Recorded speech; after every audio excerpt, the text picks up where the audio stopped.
Baik, puji Tuhan. Shalom. Sekali lagi shalom. Sekali lagi shalom. Haleluya. Kalau saya bilang shalom, Anda jawab shalom, artinya saya diberkati Tuhan. Amin. Haleluya. Puji Tuhan. Hari ini hari yang baik, hari yang luar biasa yang Tuhan lakukan dalam kehidupan kita. Kita kembali berjumpa di hari Minggu, harinya Tuhan. Amin. Hari Minggu, harinya Tuhan. Haleluya. Iya. Hari Minggu itu dari bahasa Portugal sebenarnya, yang artinya domingo. Ya, jadi minggu itu artinya harinya Tuhan. Itu bahasa Portugal sebenarnya, hari Minggu. Maka dibilang minggu, ya, dari kata domingo, ya. Jadi hari ini kita lagi merayakan kebangkitan Tuhan karena Tuhan bangkit di hari Minggu. Haleluya. Jadi Anda datang ke gereja, saya ulang-ulang kali katakan di mimbar ini, Anda datang ke gereja, Anda lagi orang-orang yang telah ditebus dengan darah yang mahal dan orang-orang yang telah diberi hidup oleh kebangkitan Kristus. Amin.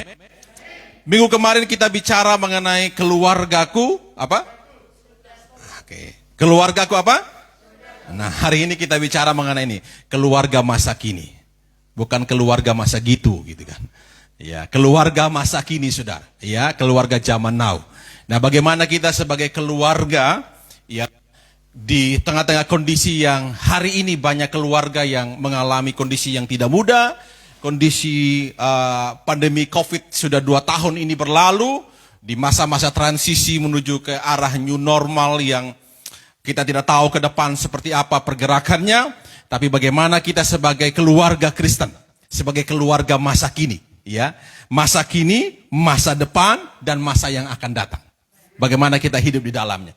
Baik, kita akan bersama-sama bacaan Alkitab kita di hari ini dari Kejadian pasal yang ke-2 ayat yang ke-8 sampai ayat yang ke-25. Mari kita baca bersama-sama Kejadian, kitab Kejadian. Dalam perjanjian lama Kejadian, ya, bukan di perjanjian baru.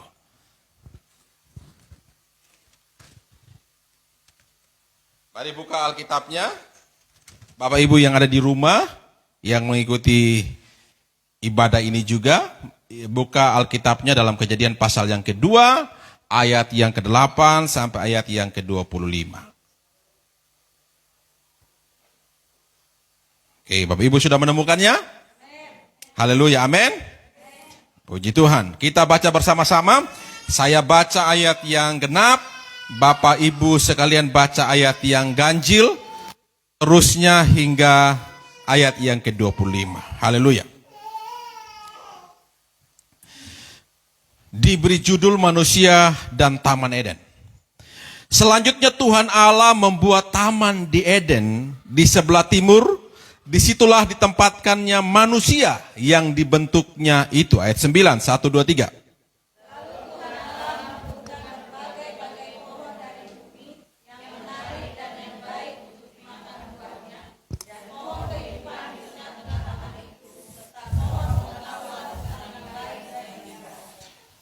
Waktu dari Taman Eden untuk membasahi taman itu, dan dari situ sungai itu terbagi menjadi 4 cabang. Yang pertama namanya Pison, yang mengalir mengelilingi seluruh tanah Havilah tempatnya masih ada. Dan emas dari negeri itu baik, di sana ada damar, bedolah, dan batu krisopras.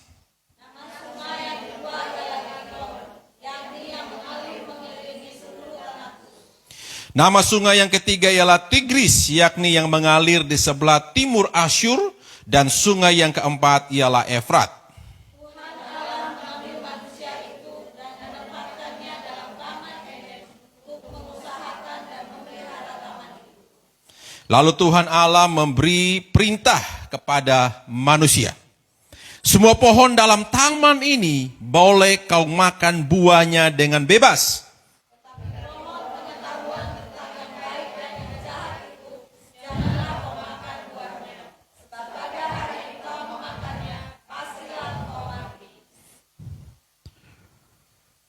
Tuhan Allah berfirman, tidak baik manusia itu seorang diri saja, aku akan menjadikan penolong baginya yang sepadan dengan dia. Lalu Tuhan Allah membentuk dari tanah segala binatang hutan dan segala bumi udara.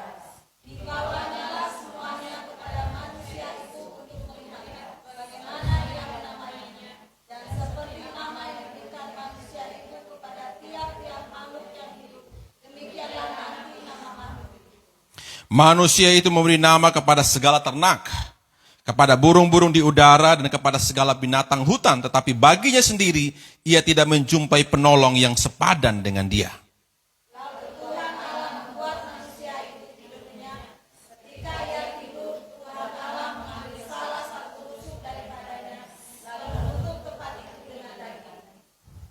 Dan dari rusuk yang diambil Tuhan Allah dari manusia itu dibangunnyalah seorang perempuan, lalu dibawanya kepada manusia itu. Lalu berkatalah manusia itu, inilah dia, tulang dari tulangku dan daging dari dagingku. Ia akan dinamai perempuan, sebab ia diambil dari laki-laki. Sebab itu seorang laki-laki akan meninggalkan ayah dan ibunya dan bersatu dengan istrinya, sehingga keduanya menjadi satu daging.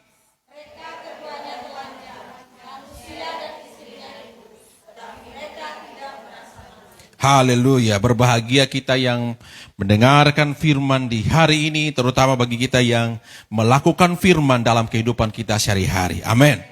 Saudara yang dikasihi Tuhan, kita baca kitab Kejadian ini, kita sudah sering mendengar dari sekolah minggu, kita sudah hafal kisahnya, bagaimana Adam diciptakan, ditaruh di Taman Eden, ada pohon yang boleh dimakan, ada pohon yang tidak boleh dimakan, bagaimana Hawa diciptakan, diambil dari tulang rusuk Adam, dan diciptakanlah Hawa untuk menjadi istri dari Adam. Sampai kita mendengar ceritanya terus, sampai manusia jatuh dalam dosa, diusir dari taman itu. Itu sebuah cerita yang klasik, yang sejak sekolah minggu kita mendengar kisah itu. Tapi hari ini saya ingin kita melihat bagaimana Allah kita mendesain segala sesuatu itu dengan baik. Saya ingin kita lihat di ayat yang ke-18. Coba baca dengan sama-sama dengan saya di depan ini, di slide saudara, atau saudara yang di rumah, baca di Alkitab saudara ayat yang ke-18. Pasal yang kedua, Kejadian pasal 2 ayat 18. 1, 2, 3. Tuhan Allah berfirman, tidak baik kalau manusia itu seorang diri saja. Aku akan menjadikan penolong baginya yang sepadan dengan dia. Saudara, ayat ini ya Tuhan yang bilang. Ya. Tuhan yang bilang bahwa tidak baik manusia itu seorang diri. Ya, manusia itu punya pasangan. Manusia itu adalah laki-laki itu punya pasangan yang disebut istri. Jadi saudara, keluarga itu adalah desain Tuhan dari semula. Jadi ketika Tuhan ciptakan Adam, Tuhan lihat Adam itu tidak baik seorang diri. Jadi Tuhan ambil sesuatu bagian dari diri Adam, itu tulang rusuknya, untuk menciptakan seorang perempuan dan menjadi istri Adam. Ya, tapi Tuhan tidak cukup sampai di situ. Ya, dari Adam dan Hawa itu Tuhan melahirkan keturunan dari mereka itu Kain dan Habel, dan nanti lahir juga Set. Jadi desain Tuhan dari semula itu adalah keluarga.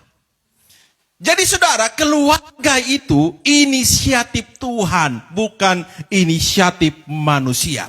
Saya bilang keluarga itu ciptaan Tuhan, Tuhan yang bentuk. Jadi saudara, keluarga itu penting bagi Tuhan. Keluarga itu penting. Nah, ketika Tuhan desain keluarga, Tuhan bertanggung jawab atas apa yang dirancangkannya. Jadi gini, ketika Tuhan lihat Adam itu seorang diri, Tuhan ciptakan istri bagi dia. Tuhan berikan penolong yang sepadan. Penolong saudara ya. Artinya Adam itu perlu ditolong. Ya. Laki-laki itu perlu ditolong. Jadi laki-laki itu sebenarnya punya kelemahan yang butuh ditolong. Yang menolong itu adalah perempuan. Jadi kalau saya lihat, perempuan itu jauh lebih kuat daripada laki-laki. Karena yang butuh ditolong itu kan laki-laki, bukan perempuan. Jadi ketika Tuhan ciptakan perempuan itu untuk menolong Adam. Bukan untuk merongrong Adam. Ya, tapi menolong Adam. Nah ini saudara, desain Tuhan dari semula adalah keluarga. Keluarga itu inisiatif Tuhan. Makanya Tuhan bilang apa yang dipersatukan oleh Allah, ya, oleh Tuhan tidak boleh diceraikan oleh manusia. Makanya ketika Adam lihat Hawa, Adam bilang apa? Adam bukan bilang, wih cantik benar engkau Adinda. Enggak gitu. Wih manis benar engkau Adinda. Tapi ketika Adam lihat Hawa, Adam bilang apa? Inilah dia tulang dari tulangku dan daging dari dagingku. Bahasanya saudara itu kelas tinggi. Enggak pakai gembal dia. Tapi dia bilang ini tulang dari tulangku dan daging dari dagingku. Padahal dia enggak tahu. Kalau waktu itu Tuhan ambil tulang rusuknya. Kan Tuhan buat dia tidur. Tuhan operasi dia nggak ngerti saudara. Tapi ketika dia lihat Hawa dia bilang ini dia tulang dari tulangku. Daging dari dagingku. Artinya dia bilang gini.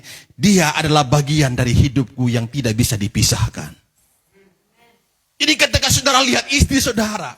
Harusnya Anda berkata. Dia adalah bagian dari hidupku yang tidak bisa dipisahkan.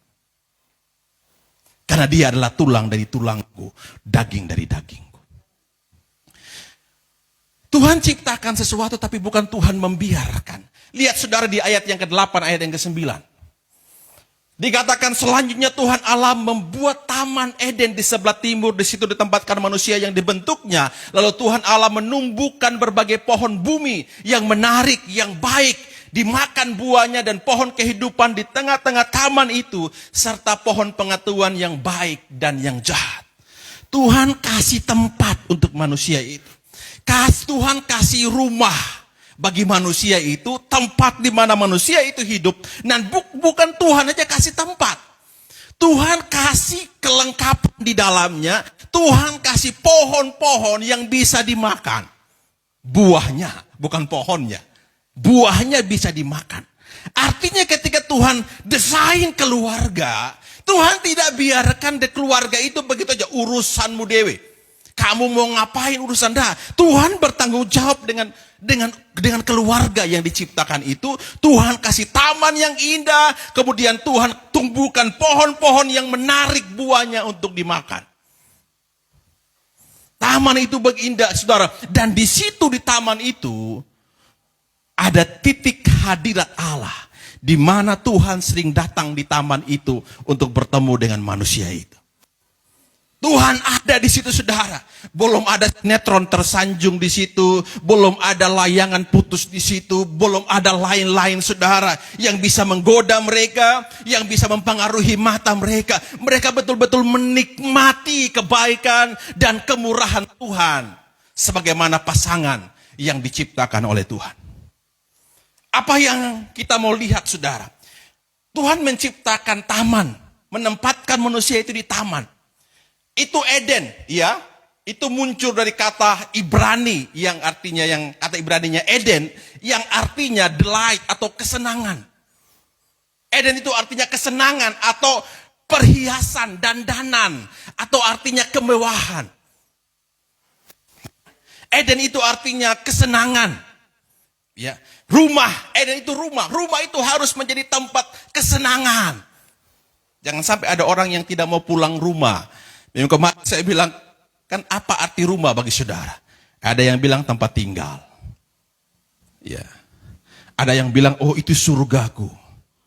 Ya, saudara, adik saya ini kalau diajak kemana-mana, tidak pernah mau. Pasti yang dia cintai adalah rumahnya. Dia tidak peduli kami pergi ke tempat yang mana, mau kau yang mahal, yang sederhana, mau makanannya enak, mau tempatnya di mana. Aji kami memilih tidak mau ikut. Kalaupun ikut, kepikiran. Di sepanjang jalan dia bilang, tumben bapak kasih tinggal rumah. Bagi Aji itu rumah itu segalanya. Ya. Ada orang saudara yang tidak mencintai rumahnya. Karena bagi dia rumah itu neraka. Saudara bisa terjemahkan sendiri kenapa dibilang rumah itu neraka. Harusnya rumah itu menjadi tempat kesenangan. Menjadi tempat yang mewah bagi kita. Walaupun itu kos-kosan, walaupun itu rumah sederhana, walaupun rumah kontrakan, walaupun rumah yang seperti apa. Tapi bagi kita itu tempat yang paling mewah. Ada orang saudara, mama saya ini agak unik. Kita pergi kemana-mana tidur, mau tidur di tempat yang bagaimana tidak bisa tidur. Tidak bisa tidur, makanya kalau kita ajak, ayo nginap mak, nggak akan mau. Udah saya di rumah aja. Kalaupun nginap gak bisa tidur. Pulang pusing kepalanya. Karena lebih nikmat katanya tidur di rumah. Daripada tidur di hotel bintang 5, di villa, di mana. Ya. Rumah itu indah. Ya. Padahal kasur biasa aja. Lebih mahal kasur di hotel sebenarnya. Tapi saudara, nikmat. Ya karena walaupun sederhana, tapi itu seperti sebuah tempat yang mewah. Tuhan desain taman itu supaya Adam dan Hawa, keluarga itu bisa menikmati apa yang ada di taman itu. Ini saudara yang paling penting sebagai keluarga masa kini. Ya. Jangan sampai kita menjadikan rumah kita itu bukan tempat yang menyenangkan. Istri-istri harus jadikan rumah itu tempat yang menyenangkan bagi suami. Suami-suami harus jadikan rumah itu tempat yang menyenangkan bagi istri dan anak-anakmu. Ada anak-anak yang tidak mau di rumah, lebih memilih di rumah orang lain. Saya punya pengalaman dulu sebelum bertobat, saya lebih milih di rumah orang lain daripada di rumah saya. Tidur di rumah teman lebih nikmat daripada tidur di rumah sendiri. Nah itu berbahaya.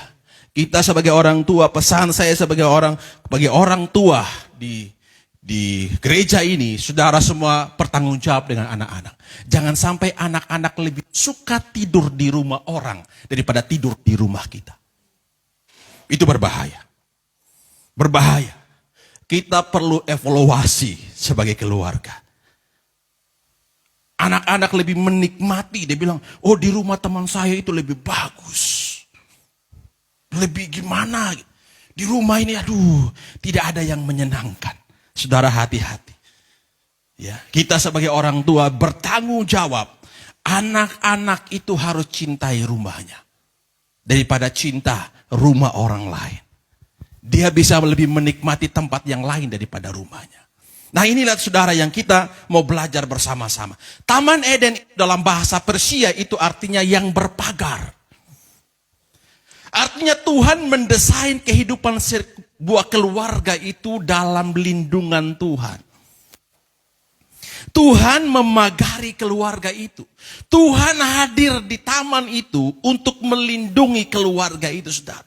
Tuhan kasih tatanan kepada keluarga itu dengan menciptakan pohon-pohon yang baik, hewan-hewan semua begitu indah taman itu, supaya manusia menikmati tempat itu dan Tuhan melindungi mereka, memagari mereka dengan hadiratnya, dengan kuasanya, dengan kemuliaannya. Keluarga Kristen, keluarga orang percaya adalah keluarga yang dipagari Tuhan. Saudara Tuhan, bahkan Tuhan kasih malaikatnya untuk mengelilingi rumah itu, saudara. Saudara, ya berdoa kalau saudara mengalami hal yang buruk, hal seperti intimidasi, ada orang-orang jahat ingin menyerbu rumah saudara atau melakukan apa yang saudara pikir ini ada sesuatu yang jahat, saudara berdoa. Ya saudara bisa minta kepada Tuhan, Tuhan saya minta malaikat Tuhan berjaga-jaga sekeliling rumah saya. Saudara, Tuhan akan kirim malaikatnya untuk jaga rumah saudara. Serius.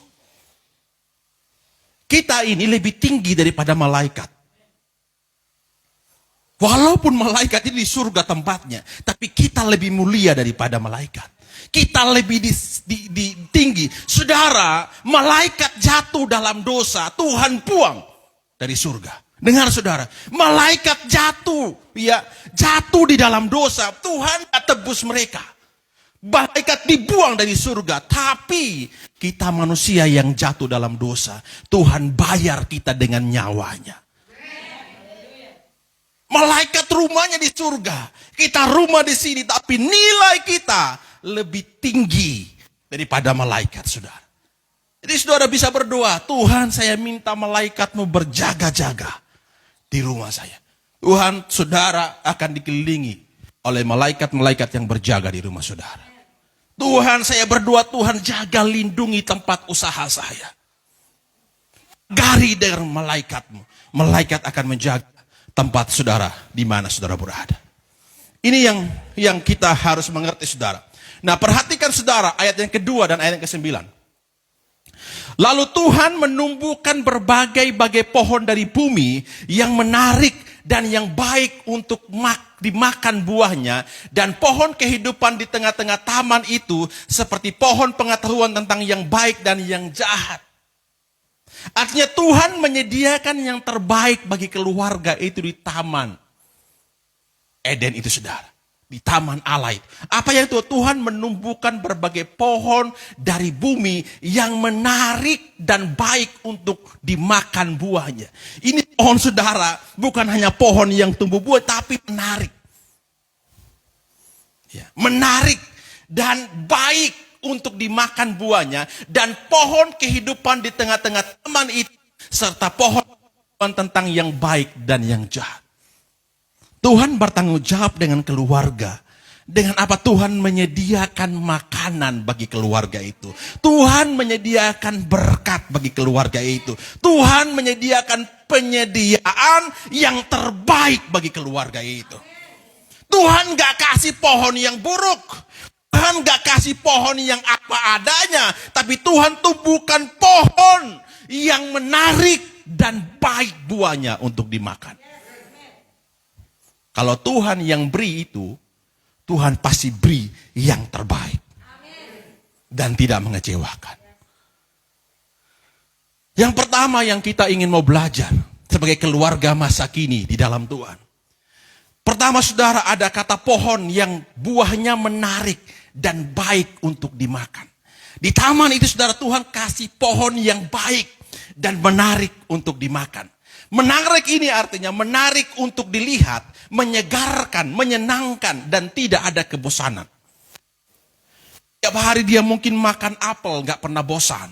Makan jeruk, gak pernah bosan, karena menarik. Saudara, kan kalau menarik itu kan ingin dilihat terus, ingin dipuji terus, ingin dibilang, wih bagus sekali ya.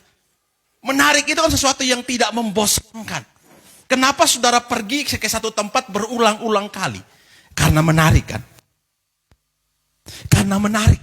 Membuat saudara itu ada yang membuat menarik itu membuat Anda tertarik untuk ke sana. Karena menarik.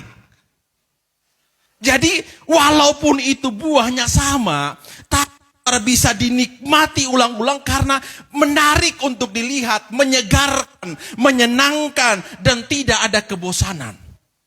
Dan dikatakan bukan hanya menarik, tapi baik untuk dimakan. Artinya sehat, terjamin mutunya. Tuhan kasih yang berkat bagi kita, saudara. Berkat yang tidak pernah membosankan. Anda di rumah, kalau rumah itu seperti Taman Eden, rumah yang diberkati Tuhan, mau makan tempe setiap hari pun enak rasanya. Mau menunya bagaimanapun dinikmati karena dinikmati di rumah. Saya kalau makan di atas meja makan di rumah saya bisa tambah 2-3 kali. Tapi kalau makan di warung 1 kali saja. Tapi di meja makan sudah kadang sederhana aja. Kadang hanya goreng pindang goreng, ikan goreng, ada sambal, sambal tomatnya, udah nikmat. Saudara makan di warung kan ada ayam goreng, ada tempe goreng, ada ini semuanya. Ya makannya biasa aja. Tapi di rumah saudara, Anda makan dengan keluarga, makan dengan suami, Anda makan dengan istri, dengan anak. Itu menarik. Dan pasti lebih sehat daripada makan di luar. Ini yang Tuhan ajarkan kepada kita. Keluarga-keluarga, ya, harusnya ya di meja makan kita itu menjadi meja makan yang menarik. Suami gak suka makan di luar, maunya pingin pulang makan di rumah. Ada saudara yang marah-marah kalau sampai di rumah tidak ada makanan di meja makan. Dia bilang kepada istrinya, kalian tidak masak? Ya, karena dia akan memilih pulang ke rumah makan di rumah. Yang senyum-senyum itu yang tahu. Ada suami saudara, ya, dia nggak akan makan di luar, dia pilih makan di rumah. Ya, Pak Petrus bilang saya itu katanya. Saudara, jadikan meja makanmu tempat yang menarik. Siapa yang membuat itu menarik? Hai ibu-ibu, buatlah meja makanmu itu menarik. Bukan menarik taruh bunga di dalamnya. Bukan saudara. Saudara enggak. Anda masak dengan penuh cinta. Dengan senandung. Wah, nikmatnya luar biasa. Saya yakin saudara, suamimu akan betah makan di meja makan itu.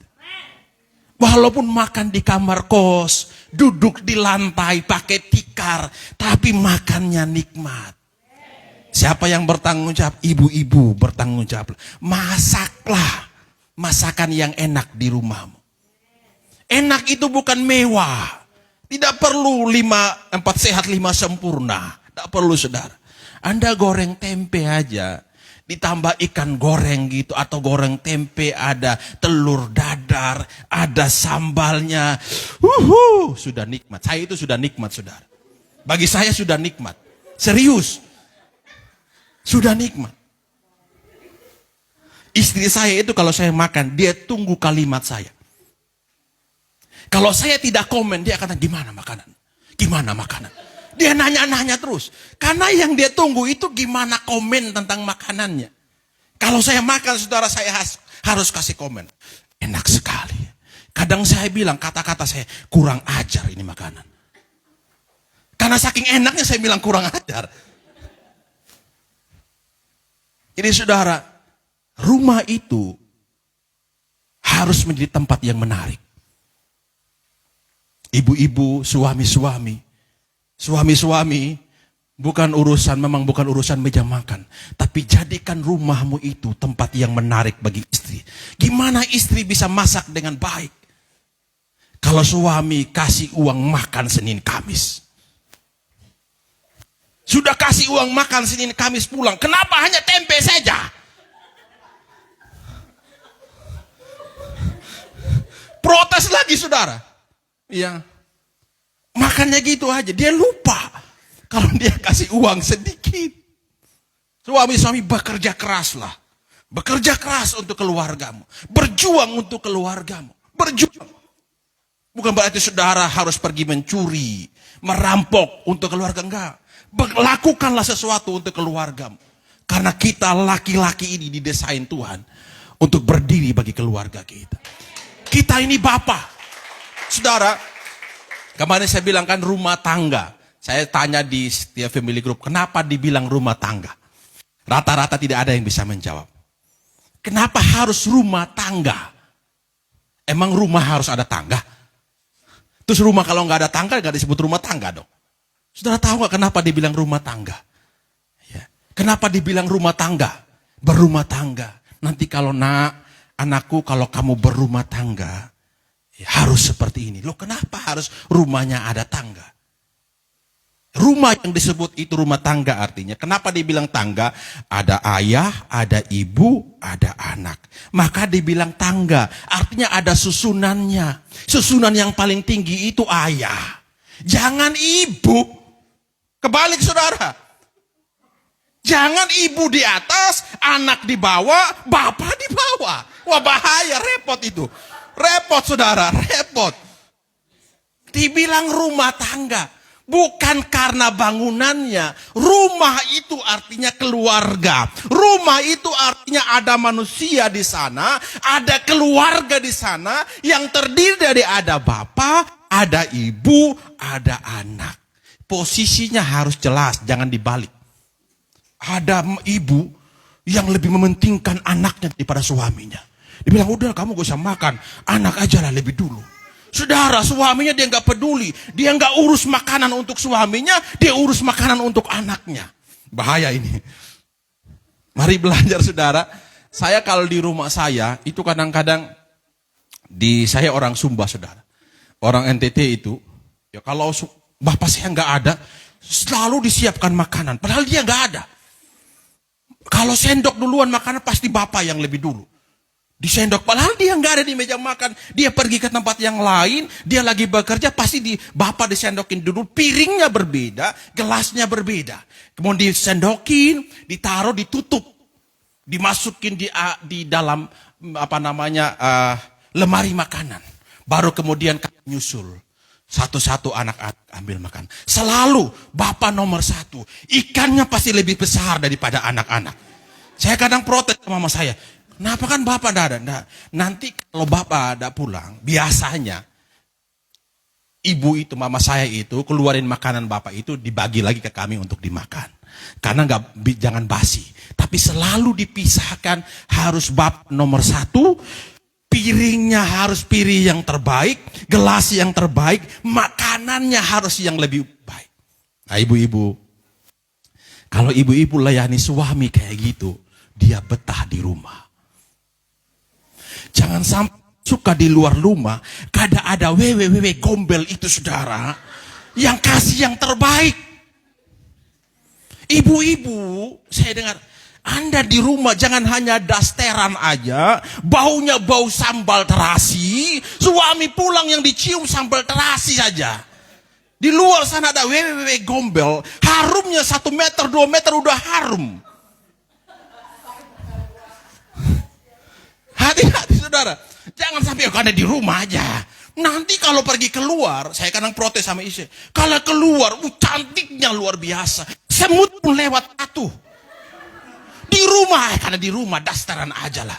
Saudara suami udah pulang kerja, udah capek sampai di rumah, istri daster, sini lobang lagi lah, sana lobang lagi lah, baunya terasi.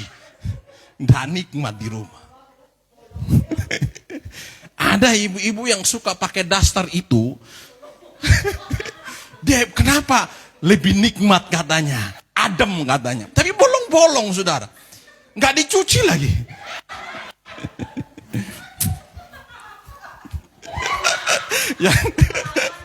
yang ketawa pengalaman. Saudara, karena kita bicara keluarga, ya, kita bicara itu realita yang terjadi.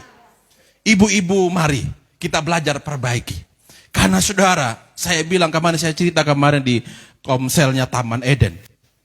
Saudara, saya bilang pelacuran itu banyak ditutup. Saya kasih tahu saudara, kafe-kafe itu banyak ditutup. Nah yang bekerja di pelacuran itu kan, cari mangsanya, kan tidak bisa lagi di tempat pelacuran. Mereka keluar itu, cari-cari siapa yang bisa diajak. Lihat bapak itu, dia lewat saudara, goyang sedikit harumnya, pis. Bapak langsung menoleh. Apalagi cewek itu saudara pakai celana kayak gini, woi celana umpan dia pakai. Lewat saudara. Ibu-ibu, ya walaupun mungkin karena sudah menikah beberapa tahun, sudah punya anak, ya agak melebar ke kiri dan ke kanan. Jangan berarti penampilannya saudara mulai saudara kurangi. Dan akhirnya berbahaya. Serius ini yang terjadi saudara, yang kadang-kadang hal yang seperti itu, hal yang sepele. Yang bilang adalah kok harus seperti itu. Enggak saudara, itu serius. Dunia ini semakin hari semakin jahat. Saya bilang kemarin kan kelemahan laki-laki itu kan di mata. Saya share di family group kan kemarin. Saya bilang kelemahan kita laki-laki itu mata. Makanya kemarin di Taman Eden cerita semuanya ternyata kita punya pengalaman yang sama sebagai laki-laki. Kalau kita lewat gitu kan, ada perempuan yang cantik kan, lewat di depan kita bisa langsung lihat kan. Ya kan namanya kita lihat. Ibu-ibu bilang, matamu. Langsung gitu saudara. Saya pernah bilang sama istri saya, oh gini aja, saya jalan kamu ambil kain hitam tutup mata saya. Jadi kamu tuntun saya sepanjang jalan supaya saya nggak lihat siapa-siapa. Tapi kalau ibu-ibu lihat cewek agak Korea gitu, bilang papa itu cowok cantik sekali, ganteng sekali pak. Wih papa itu cowok ganteng. Kita biasa aja. Coba kalau kita yang komen gitu, langsung saudara muka bangka sampai pulang.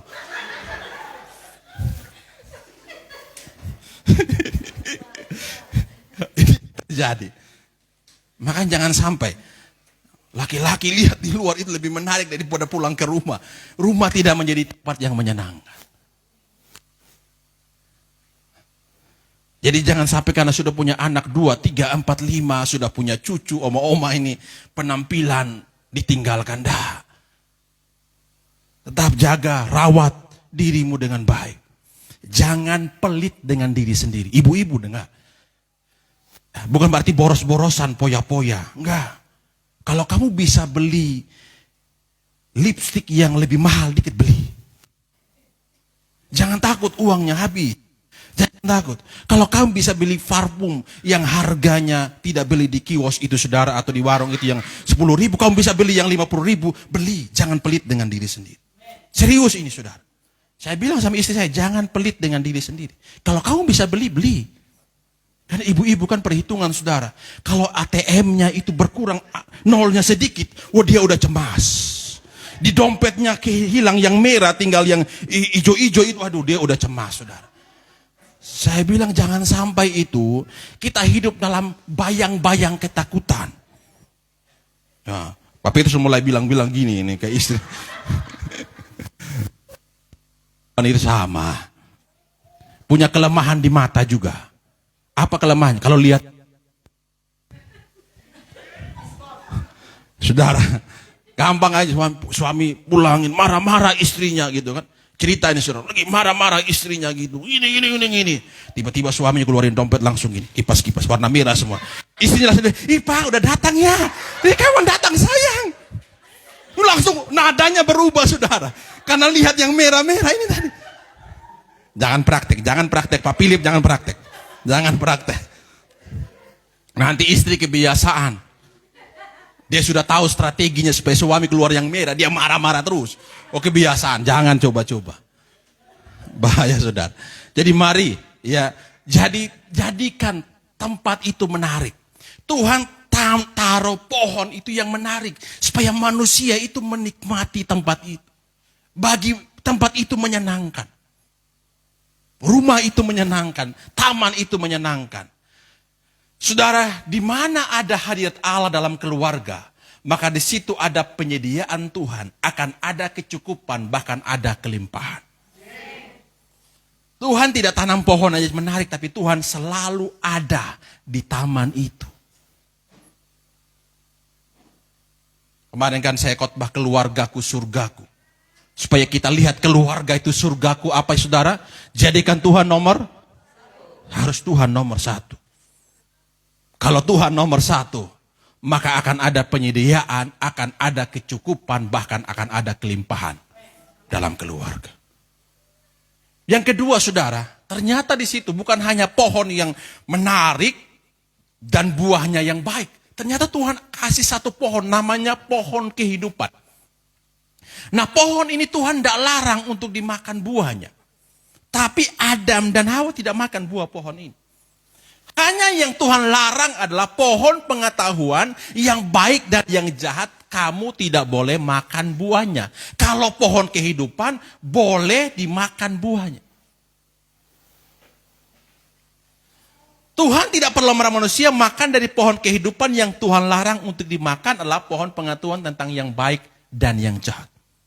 Ingat saudara firmannya, lihat. Lalu Tuhan Allah memberi perintah kepada manusia. Semua pohon dalam taman ini boleh kau makan buahnya dengan bebas. Semua.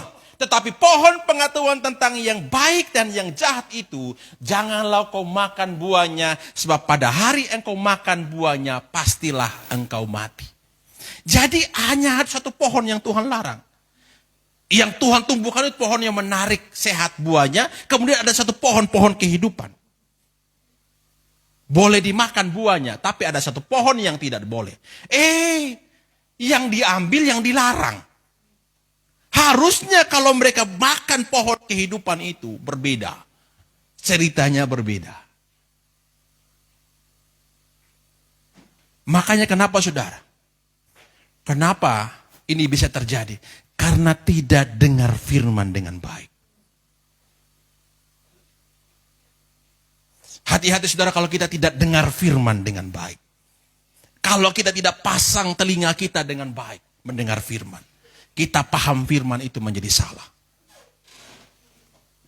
Manusia tidak memakan pohon kehidupan, mengapa? Karena tidak memahami firman. Padahal, lihat saudara di sini kan? Ayat yang ketiga, ayat keempat dikatakan. Adapun ular itu ialah paling cerdik dari segala binatang di darat dijadikan Tuhan Allah. Ular itu berkata kepada perempuan itu, tentulah Allah berfirman. Ular yang bilang nih, iblis yang bilang, semua pohon dalam taman ini jangan kau makan buahnya, bukan? Ingat ya, iblis bilang, jangan kau makan buahnya, bukan? Lalu sahabat perempuan kepada ular, buah pohon-pohon dalam taman ini boleh kami makan. Tapi tentang buah pohon yang ada di tengah-tengah taman, Allah berfirman, jangan kamu makan ataupun rabah buah itu, nanti kamu mati. Tetapi ular berkata kepada perempuan itu, sekali-kali kamu tidak akan mati. Lihat, kita perbandingkan firman Tuhan yang sebenarnya. Hawa ngomong gini kan, ya, semua pohon dalam taman ini ketika bilang Tuhan, ular bilang kamu jangan kamu makan buahnya, bukan? Tapi perempuan itu, buah pohon dalam taman ini boleh kami makan. Tetapi buah pohon yang ada di tengah-tengah taman, Allah berfirman, jangan kamu makan ataupun rabah buah itu, nanti kamu mati. Tapi bandingkan dari firman yang Tuhan ucapkan kepada manusia. Lalu Tuhan Allah berfirman, memberi perintah kepada manusia, semua pohon dalam taman ini boleh kau makan buahnya dengan bebas, tapi pohon pengetahuan yang baik yang jahat ini jangan kau makan buahnya, sebab pada hari engkau memakannya pastilah engkau mati. Hawa bilang pohon yang di tengah-tengah taman itu. Padahal pohon di tengah-tengah taman itu pohon kehidupan. Yang Allah bilang adalah pohon pengetahuan yang baik, yang jahat, kamu tidak boleh makan. Ular datang, ular bilang gini, Allah berfirman kan, semua pohon di taman ini tidak boleh kamu makan kan. Dia balik firmannya. Dia tipu firmannya. Nah, karena pengenalan akan firman itu tidak baik. Karena kalau keluarga tidak baca firman, maka mudah sekali ditipu oleh iblis. Saudara, supaya suami tidak ditipu oleh wewe gombel di luar sana, harus baca firman. Kemarin saya bilang kan poin yang kedua, keluargaku surgaku. Takut Tuhan. Bagaimana suami takut Tuhan, istri takut Tuhan, anak-anak takut Tuhan. Harus baca firman, harus dengar firman. Itu sederhana. Kita nggak bisa merubah suami kita, istri kita, dengan kata-kata kita supaya dia takut Tuhan. Kamu pesan 1000 kali pun, Pak, di luar kamu nggak boleh kayak gini ya Pak ya. Pak, nanti setiap bangun pagi nanti suaminya bosan saudara. Tapi bagaimana supaya suami takut Tuhan, istri takut Tuhan, harus baca firman. Karena pemahaman firman yang tidak baik, akhirnya manusia itu tergoda dan jatuh di dalam dosa. Keluarga kalau tidak baca firman, maka mudah sekali ditipu oleh iblis. Lihat apa kata Mazmur 119 ayat 105. Firman itu pelita bagi kakiku dan terang bagi jalanmu. Jadi kalau tidak baca firman, tidak tahu firman, artinya berjalan dalam gelap gulita sebab tidak ada terang. Akhirnya suami di luar meraba-raba karena gelap. Baca firman. Kalau saudara kesulitan baca firman, kalau saudara bawa mobil, saya bilang kepada teman-teman yang jualan pakai mobil, saudara kan punya handphone. Saudara bisa pasang YouTube atau audio, ada Alkitab audio. Saudara bisa download Alkitab audio. Itu Matius sampai dari Kejadian sampai Wahyu ada. Saudara tinggal putar. Sambil saudara bawa mobil, saudara dengerin firman, dengerin khotbah. Atau kalau enggak, dengerin lagu-lagu rohani. Saya menolong saudara untuk hidup takut akan Tuhan. Menolong saudara untuk hidup takut akan Tuhan. Serius. Berhenti nonton TikTok-TikTokan itu. Bolehlah. Sekali-sekali boleh. Tapi dengar firman juga.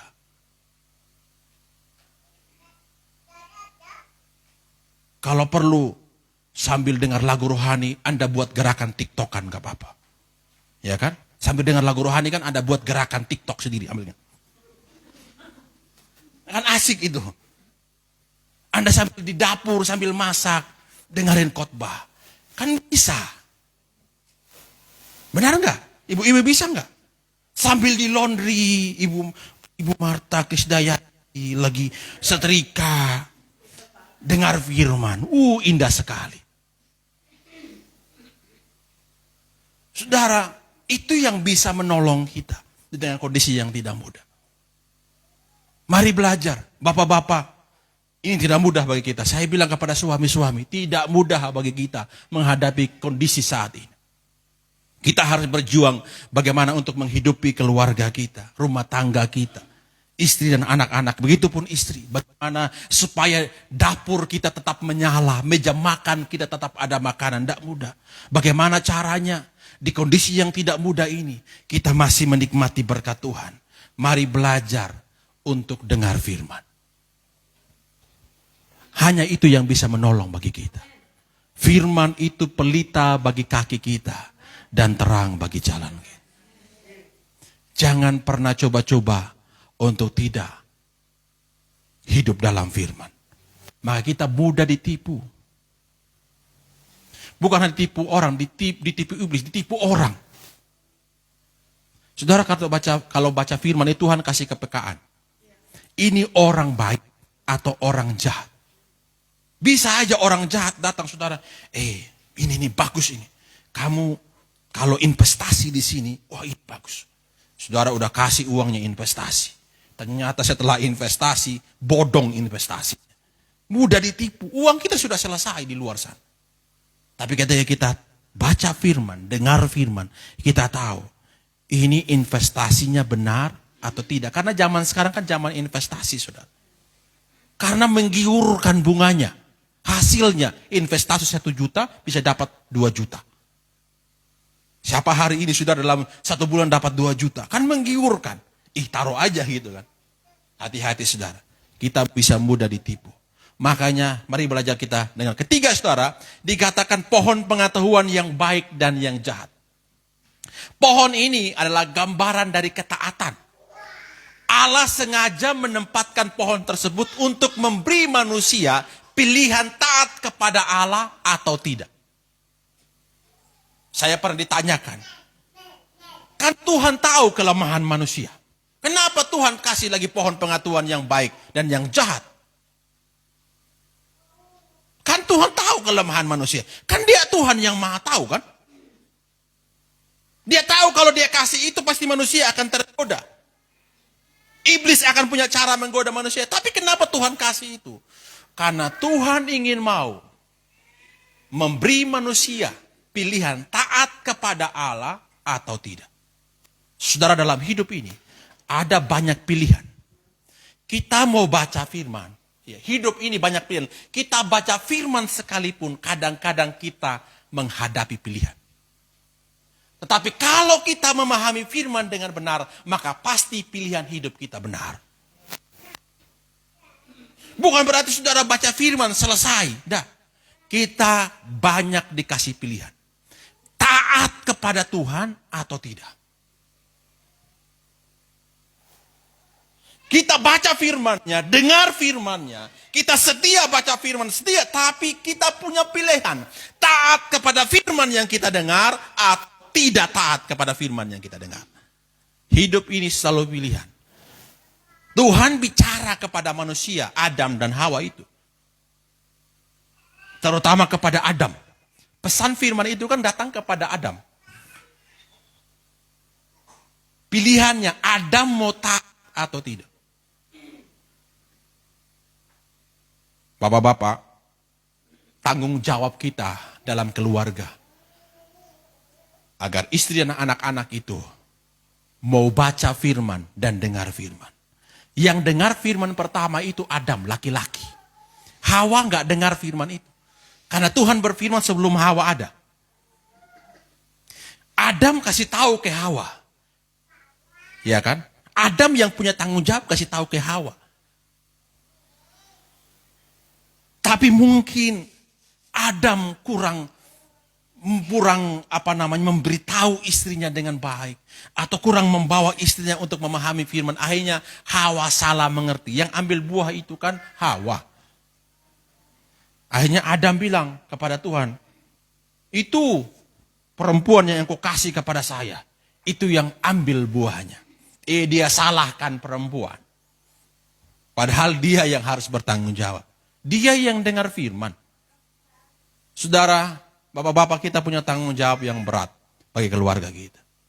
Jadikan keluarga kita cinta akan Tuhan. Suka akan firman. Dimulai dari bapak-bapak yang suka akan firman. Maka yakinkan istri dan anak-anakmu suka akan firman. Mari belajar untuk itu. Mari belajar. Anak-anak muda, anak-anak remaja di ruangan ini. Mari suka akan firman. Mari belajar saudara. Tidak mudah tapi ada pilihan. Kita mau taat atau tidak. Amin. Marilah hari ini menjadi sebuah penolong bagi kita. Di dalam kehidupan kita.